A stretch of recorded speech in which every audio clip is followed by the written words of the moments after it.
La partita si era messa bene, quando abbiamo avuto il calcio di rigore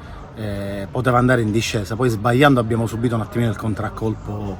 psicologico, però diciamo che il Partinico ha giocato meglio di noi sul palleggio all'inizio, poi chiaramente con un uomo in più la partita si è messa bene per noi, una volta che l'abbiamo sbloccata poi è andata in discesa, diciamo che poi siamo stati bravi a fare quello che dovevamo fare, anche se eravamo, diciamo, loro avevano il pallino del gioco in mano, però non abbiamo rischiato niente, quindi fondamentalmente l'avevamo preparata così la partita e diciamo che è andata nel migliore dei modi. Abbiamo fatto i gol e soprattutto abbiamo attaccato, quello che ci è mancato nelle ultime due partite tra il Gela e la Coppa, siamo stati un pochettino spuntati avanti, infatti oggi ho cambiato tutti gli attaccanti proprio per dargli una scossa ed è arrivata. Dico, sicuramente l'uomo in più ci ha agevolato perché dobbiamo essere sinceri, però la squadra ha fatto quello che doveva fare, ci godiamo la vittoria. Secondo me è netto il calcio di rigore, poi chiaramente l'abbiamo sbagliato, però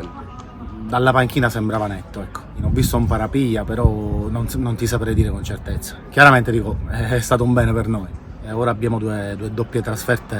abbastanza insidiose, Casteldaccio e Parmonval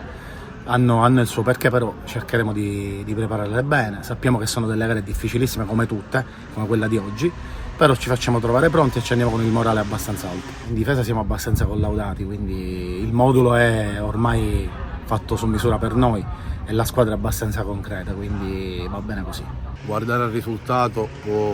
trarre in inganno, il risultato è maturato alla fine, abbiamo battuto una signora squadra, nel primo tempo ha fatto una grande partita il Partinico Dace, ci ha messo seriamente in difficoltà, un buon palleggio, vero che Di Paolo è stato inoperoso, però hanno avuto buone trame di gioco e ci hanno impensierito seriamente. E d'altra parte perdere Secum dopo pochi minuti di gioco per loro è stata una grande mazzata. Noi abbiamo avuto un calcio di rigore, abbiamo avuto l'occasione al 15° di passare in vantaggio, però Bartolo Caroni ha colpito il palo e nel finale di primo tempo poi il loro attaccante ha detto qualche parolina di troppo all'arbitro e lì è cambiata la partita. Secondo tempo abbiamo iniziato con un altro piglio perché è chiaro che avevamo ancora nelle gambe e nella testa le due sconfitte e soprattutto la partita di Coppa, perché non abbiamo un organico così ampio da poter lottare su due fronti, quindi oggi sapevamo che potevamo pagarla ed è stata così anche a livello mentale.